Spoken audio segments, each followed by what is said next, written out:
Thanks for staying tuned. I'm Colin Abrams with the HGP SPORTCAST. The Ghana Lady Jaguars bow out of the CONCACAF Caribbean Women's Qualifiers, and Bermuda seals its position in the tournament. Guyana, in an attempt to qualify for the CONCACAF Caribbean Women's Championship, failed in their efforts. The team on Friday in their match against Suriname won by 6-1.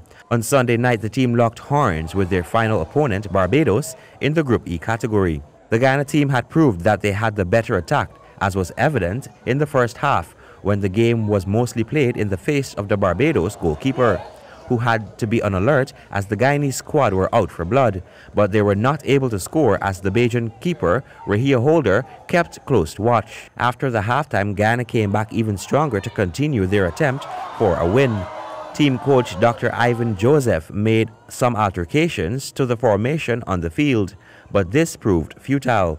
The game eventually ended 0-0. Speaking with the president of the GFF, Wayne Ford, before the game began, he was quite confident in the team's previous performances. But the good thing is that every team in this competition is playing good football and can win the game on any night. So even though we would have come out in the second half and really dominated Suriname, they had the better chances in the first half, and they were playing good football. So there is no team here that is a pushover. The game against Barbados tonight is very important. We have to win first. We already have goal difference on our side, but we have to win. Ghana had to win this final game in order to qualify to move to the next level. The game started as was scheduled, but a technical glitch on the field's lighting systems during the singing of the Ghana national anthem caused a 30-minute delay. This is the first time the Lady Jags have failed to advance to the second round of qualification since 2009. Bermuda will now advance to the next stage of the tournament. Dr. Joseph at the post-game press conference expressed his disappointment. Because you can tell by my affect, it's a disappointing performance. A 0-0 draw against Barbados is clearly not what we intended. Hats off to Barbados. They had 6 in the box. They sat back. We just didn't have the composure in the final third. We changed formations, and they had their athletes at the back. Sometimes it doesn't matter how pretty you look up to that final point, you've got to make and deliver that final ball. And we were there and we couldn't deliver it. And it's a shame because I think they have a chance. They're a good opportunity. I'll call them later.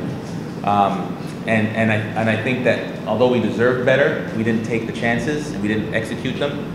So that's the way football goes. Ghana will not advance to the next round of the tournament, disappointing many Guyanese fans here at home. Reporting for the HGP Sports, Colin Abrams. The Ghana Sports Shooting Federation strengthens partnership with the Ghana Police Force.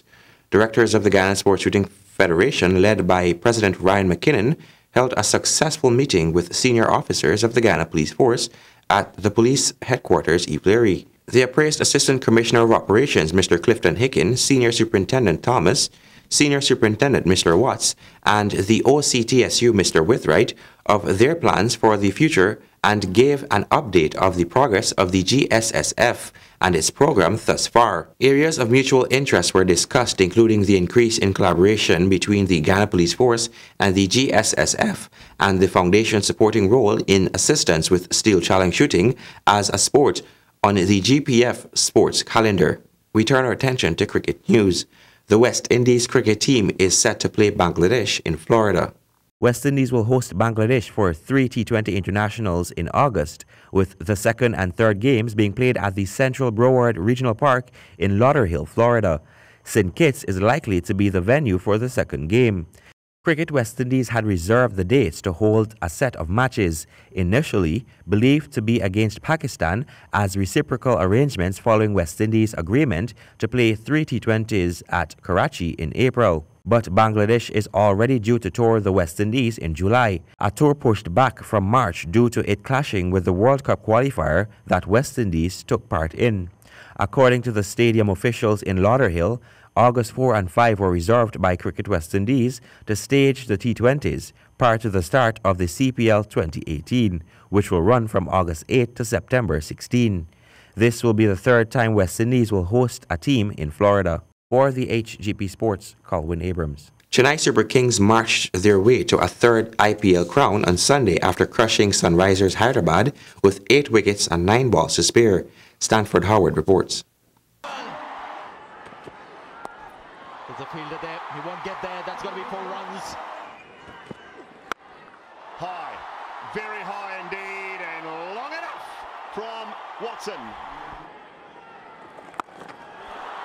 6, just down. He's so powerful. 50 up for Shane Watson. Veteran Australian T20 opener Shane Watson staged a masterclass in T20 batting when he catapulted Chennai Super King to a third successive win at the IPL final on Sunday. Watson bludgeoned 117 off 57 balls with 11 fours and 8 sixes in a knock that went through Chennai's innings, leaving him not out as the game ended in Mumbai. Chennai had won the toss and sent Sunrisers Hyderabad to bat. They made what was considered a par score of 178 off their 20 overs. Shikhar Dhawan and skipper Kane Williamson stabilized their innings with a second wicket partnership of 51 runs. Then Shakib Al Hassan went to the crease and made a quick 23 from 15. And Yusuf Pathan with a fiery knock of 45 not out off 25 balls to set the Sunrisers score.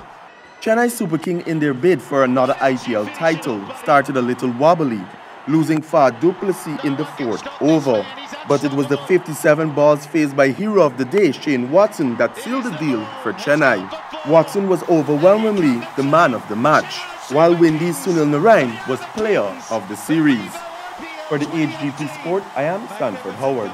Thank you, Stanford. Pakistan crushed England within 4 days in the first test match of their 2018 series. England bundled out for 184 in 58.2 overs on day 1. Alistair Cook top scored with 70 as Mohamed Abbas and Hassan Ali dominated the English batsmen with 4 wickets apiece. There was 4 half-centuries in Pakistan's first innings as they eventually made 363 all out with a lead of 184 in the 3rd day. England in their second innings were routed by the Pakistani bowling pair Mohammad Amir and Mohamed Abbas, who took 4 wickets each as the English just managed a lead of 63 runs. It took Pakistan just 12 overs to take first blood in the series. And that has brought us to the end of this edition of the HGP Sportscast. Remember, if your dream is big enough, the facts don't matter. Goodbye.